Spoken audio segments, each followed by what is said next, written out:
Good evening, all. We are starting our session on embolization. My name is Dr. Tahsin. I'm working as the consultant cardiologist and head of the department at Aster Hospital at Kottakkal, that is at Kerala.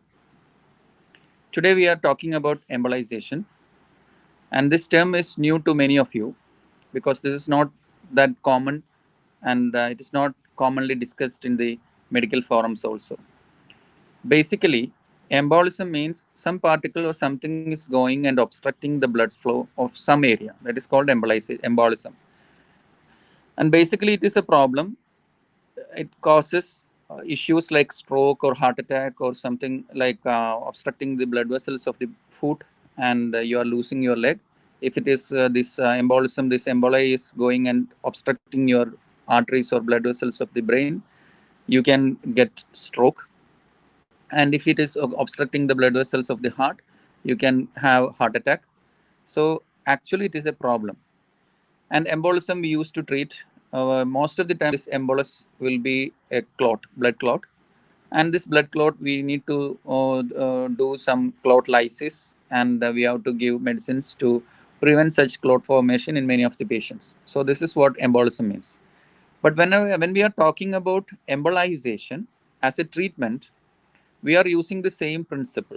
What we are doing is we are deliberately cutting off the blood supply to unwanted tissues. For example, one of the embolization that we are doing is fibroid embolization. Fibroids are non-cancerous tumors of the uterus. So this fibroid is getting blood supply from the uterus, and because it is having blood supply, it can grow. So if in order to cut short its in order to avoid it being bigger and bigger, and if you want to reduce its size, what you should do is you have to cut down the blood supply to the fibroid. So in that one, what we can do is we can go into the blood vessels of the fibroid and block it. So once the blood supply is not there, the fibroid starts shrinking and the patient gets relief. So this method of treating the disease by cutting off its blood supply as well as giving medicines through the blood supply, it is called embolization. So I hope what embolization means. So this is very clear to everyone, that is embolization. So which all conditions we are using embolization at? If I can count, there will be more than 10 conditions we can easily treat with embolization. And it has got very distinctive advantages compared to the classical method of treating.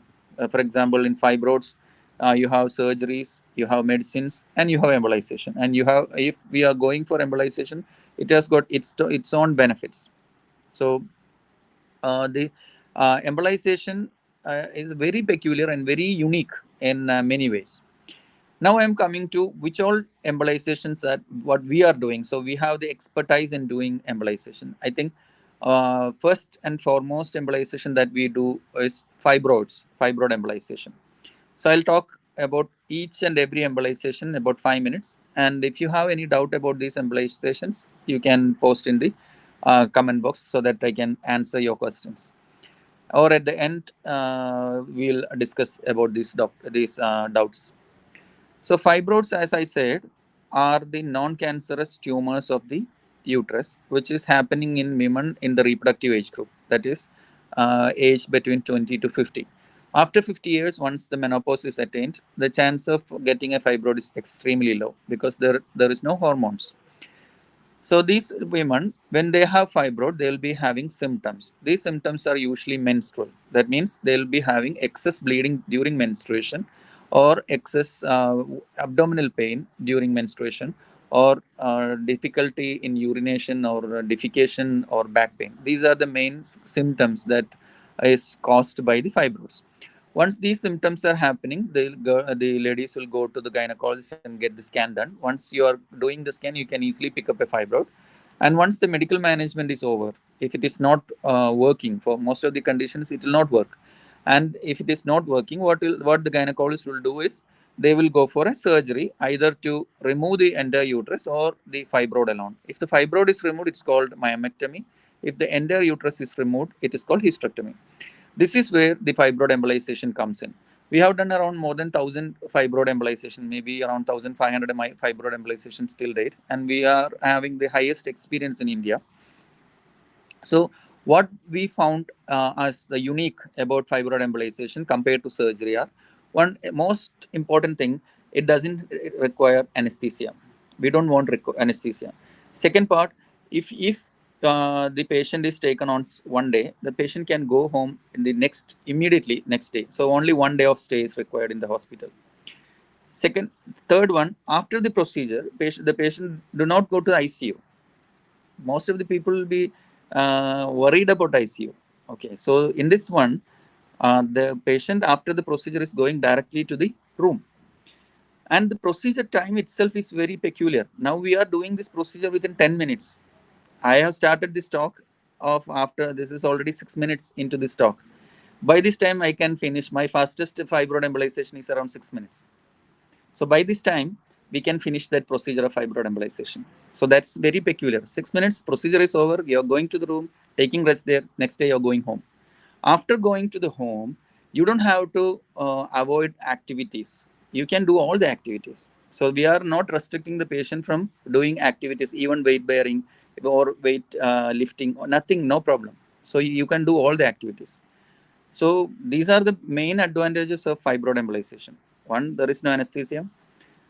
1 day in hospital, no rest is required, and the patient there is no ICU, is going to the room, and importantly, there is no suture, no scar, and all those things. So there is no need to remove the sutures or chance of wound infections. Nothing is there. So once you are getting all these benefits, like let us say, oh, this is a wonderful procedure. Now the next question will be how effective it is. It is as effective as surgery. If you are comparing this with the surgery to remove the fibroids, this is as effective as that surgery. Third thing, the next question will be how safe it is. This is 10 times safer, as there are no injuries, no scar, no wound, there is no anesthesia and all those things, no ICU stay. So the chance of complications are extremely low. So if you are comparing this with the surgery, this is 10 times safer than surgery. So you have a procedure with a lot of advantages, which is 10 times safer than surgery, and it is as effective as myomectomy. This is uterine fibroid embolization. So this is what I told you. Embolization is a magical procedure, but people don't know about it. So that's why we are doing awareness programs on embolization. So that's about fibroid embolization. Second thing, that second most procedure that we are doing for embolization is prostate embolization. Prostate is a gland which is situated below the urinary bladder in males. So after the urinary bladder, your urethra is coming down, and this urethra is covered with the prostate.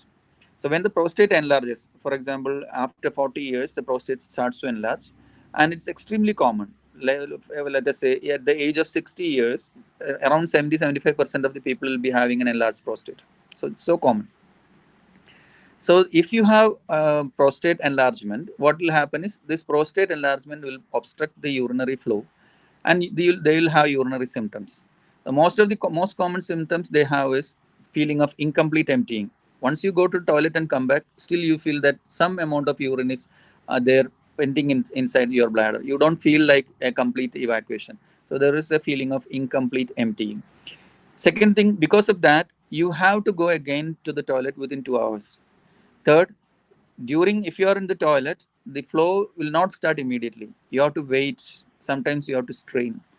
Third, even if you strain and start coming, it will not go completely continuously. There will be a break, or one break, or two break, or multiple breaks, and you have to wait for urination. Some of my patients say that they'll wait for urination for 15 to 20 minutes each urination.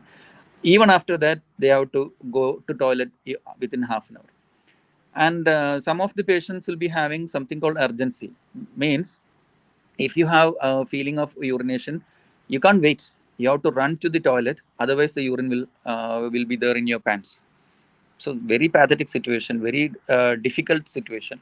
That is happening at the peak of your career, at the age of 40s and 50s, where you are at the top of your career in the profession. You are in the best time of your personal life. You are having this urgency and leaking. So with these symptoms, usually doctors, the scan will be taken and the prostate enlargement will be diagnosed, and some of the diseases can be controlled with some of the medicines, but most 70% of the case needs some procedure. At that time, the usual procedure will be TURP, that is transurethral resection of prostate. So instead of TURP, instead of this surgery, now we have something called prostate embolization, and we have done more than 250 cases. The advantages of prostate artery embolization compared to surgery are 4 or 5. One, this one you can go the same day from the hospital. You don't have to get admitted in the hospital. If you come in the morning, in the evening you can go home. 2, there is no anesthesia. 3, you don't have to put the urinary catheter. For surgery, you have to put the patient on catheter for at least 2 to 3 days. 4, you don't need to take rest. 5, there is no bleeding.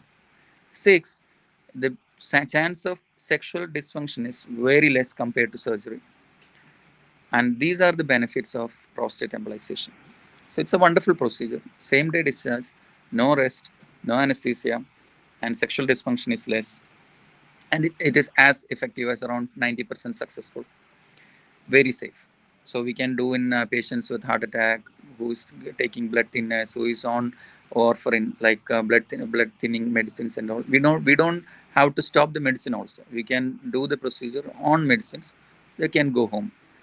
So these are the benefits of prostate artery embolization compared to its surgical alternative.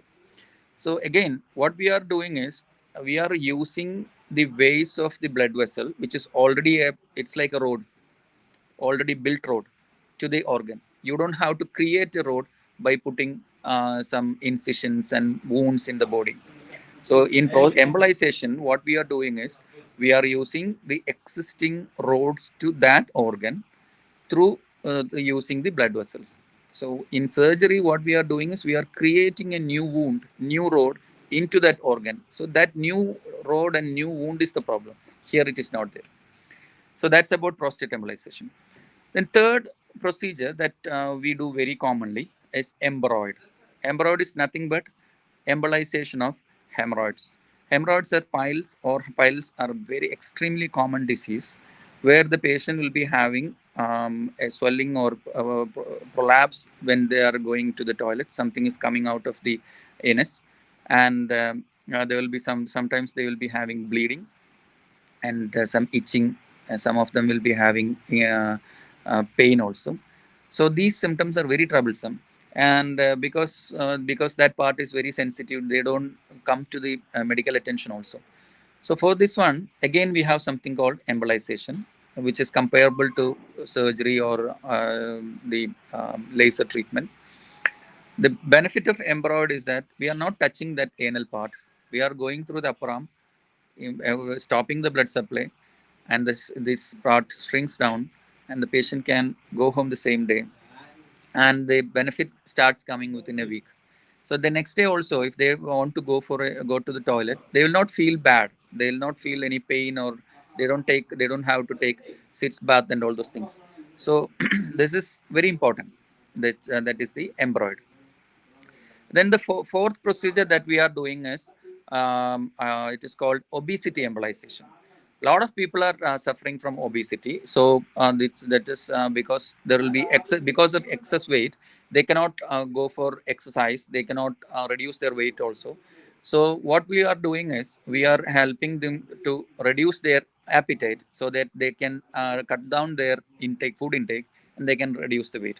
This procedure also, it is a daycare procedure. Patient can go home same day. There is no risk, very extremely low risk. And what we are doing is we are cutting down the blood supply to the stomach when we are going through the upper limb. So this when we are cutting down the blood supply of the stomach, there is a hormone coming from there, and that level is coming down. Once the hormone level comes down, patient will get benefit. So we are doing a lot of embolization. Even we are doing embolization for osteoarthritis knee, for the frozen shoulder, for PPH, that bleeding, this one, and renal embolizations, and embolization for bronchiectasis, where people are vomiting or coughing out blood. So a lot of embolization procedures are being done at our hospital. The main three or four procedure is: one is fibroid embolization, second is prostate embolization, third is embroid, and fourth is obesity embolization. So these are the benefits, and these are the procedures that is very common. When you're comparing embolization with surgery and other methods, I wanted to convey is that these procedures are happening in the Western world years back. If you take fibroid embolization, the first fibroid embolization happened in 1995, but still in India it's not very common. In prostate artery embolization, it happened in 2009, more than 10 years back. So these procedures are happening in the Western world very commonly, but it is not being taken up to our community. So what we are doing is we are bringing in the latest technology and those things which are not available here, and modifying it according to the need of the society, and delivering them to the needy people. That's what we are doing. The next concept that I want to tell you about embolization is that if you take, if you remember, for example, about tuberculosis or about malaria, or let us say about smallpox, so many diseases were there, dengue, and some, if you take diphtheria, cholera, millions of people have died because of these diseases. Now nobody is dying, or at least the number of death is extremely low. Why? Is it because the disease has become or the organism which is causing the disease become less virulent or less powerful, or is it because we have good effective treatment against the diseases? Which is the cause for that? The cause is basically we have very powerful treatment for these diseases that I have enumerated.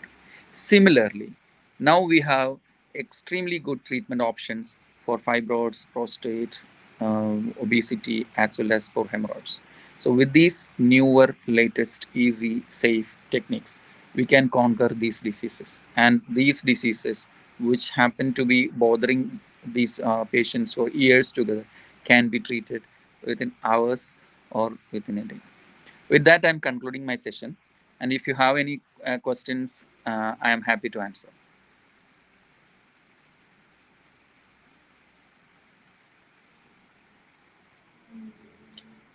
There is a question: what is the difference between ablation and embolization? Yeah, that's a good question. Embolization is we are cutting off the blood supply, whereas in ablation we are not cutting the blood supply off. What we are doing, we are putting a needle into that fibroid or the tumor, and we are increasing using microwave or heat to destroy that tissue. So in embolization, how we are destroying the tissue is the unwanted tissue is destroyed by cutting off the blood supply. When there is no blood supply, the tissue gets damaged. Whereas in ablation, the blood supply is there, but we are directly heating the tissue or we using microwave or thermal ablation and removing this one. So that is also possible. That's the difference between ablation and embolization. Any other questions? Can fibroids come out as clots? Very rarely it can. Some of the fibroids, which is projecting into the endometrial cavity, into the uterine cavity, if when the blood supply is gone, it can detach from the uterus, and it can go down as a piece of fibroid or as a clot. So it can get out of the body easily. We have a lot of experience like that. So usually what we can expect out of embolization is that the size of the fibroid comes down drastically, and it stays there as a healed fibroid. But some of the patients, the fibroid gets expelled from the body through the vagina during when they are going to the toilet and all.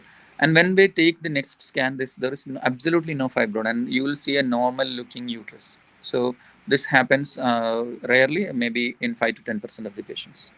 Next question. Is the procedure painful? No. Procedure is very painless. And in fibroids, all the other procedures, there is no pain after the procedure also. But in fibroids, if the fibroid size is big, because of the lack of blood supply, there can be abdominal pains. For that, we are having an additional procedure which helps to reduce the pain. For that only, we are admitting the patient for 1 day. Any other question? How can a clot become a pulmonary embolism? It's the same. This clot is going and obstructing the pulmonary arteries. And if it is obstructing the pulmonary arteries, it causes pulmonary embolism. Anywhere embolism can occur, even in brain, everywhere it can occur. How long does an embolization procedure last? I told you, fibroid embolization, my fastest procedure is 6 to 7 minutes. Prostate embolization, the fastest is around 15 minutes. and obesity also 15 minutes, embroid also 10-15 minutes. So around, for example, 10 to 15 minutes is the average procedure time. Extremely rarely in very old people in prostate embolization may take some more time, maybe 45 minutes to 1 hour. Extremely rare. Usual 10 minutes. Any other question? My mother is going to have embolization. How many days will she have to stay in the hospital post surgery? If it is usually, I think it is a fibroid embolization. Only 1 day she should be there. Next question. How long does it take to recover for pulmonary embolism? Pulmonary embolism will take, depending on the situation, it can be mild, moderate, or severe. If it is severe, it may take long time. It depends on the severity of pulmonary embolism. Next question. You are a genius. Thank you. Any other questions? Best wishes. Thank you.